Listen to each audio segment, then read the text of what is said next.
صباح الخير يا حبايب قلبي، عاملين ايه؟ وحشتوني والله كتير. النهارده طبعا طلعنا نفطر الطيور زي ما انتم شايفين كده. جايبين لهم الحشيش ده، هنحط لهم عيش ناشف. وطبعا كان النهارده عندنا الجو مغيم شويه زي ما انتم شايفين كده. احنا حطينا الحشيش والعيش وقلنا نفطرهم. وبعدين في واحدة من المتابعين كتبت لي في الكومنتات ان هي عايزة ازاي تعرف الفرخة عليها يعني بيض او بتبيض ولا لا، تعرف الفرخة ازاي. هنا بقى هوريكم البط والوز والفراخ، هنعرف مع بعض يعني امتى الفرخة بتبيض وامتى ما بتبيضش.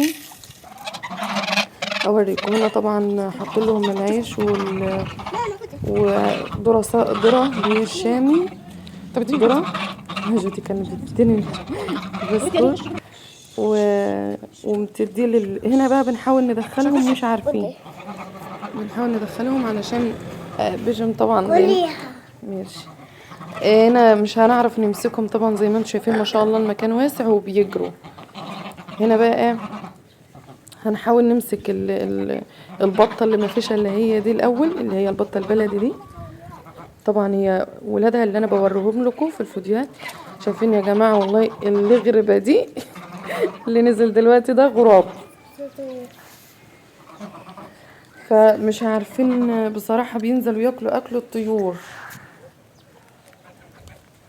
هنا بقى ايه، ما شاء الله شايفين السماء، الجو كان لسه بدري.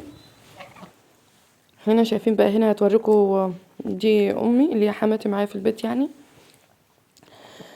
وريتها لكم. هنا بتقول لكم ان البطه لما تبقى فاتحه 3 يبقى بتبيض، فاتحه 2 بس يبقى هي قافله لسه بتعبي للبيض. وهنا الفرخه دي تنام برضو لسه ما بتبيضش. يعني هنا شوفي صوابعها الاتنين بين العظمتين اللي هما بينزل ما بينهم البيضه، في عظمتين كده او شوكتين كده، هي كده صوابعها الاتنين بيناتهم. دي كده لسه دي مش فاتحه. حتى انا هوريكم وشها لما تعرف ان الفرخه بتبيض بيبقى وشها اصفر. هنا شايفين دي وشها احمر زي ما شاء الله، يبقى دي كده ما بتبيضش. تقيله ووشها احمر يبقى ما بتبيضش من غير ما تقيسيها من ورا. طبعا هتقيسيها اللي هو بقولك صباعين يبقى هي ما بتبيضش، صباعين ونص او 3 يبقى هي ما شاء الله بتبيض. والبطه برضو كذلك لما بتكون 3 يكون خلاص اول البيض 3 وشويه 3 واسعين كده، المكان ده بين الشوكتين برضو او العظمتين بيبقى اللي هي ايه بتبيض اصلا.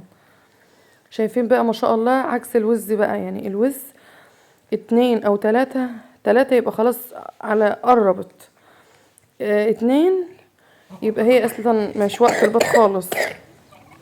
4 يبقى هي بتبيض، يعني ما شاء الله صوابعك ال4 كده ينزلوا بين العظمتين دول. شايفين يا حبايب قلبي بوريكم المنظر من البلكونه عامل ازاي. يا رب الفيديو ينال اعجابكم، ما تنسونوش باللايك. مع السلامه.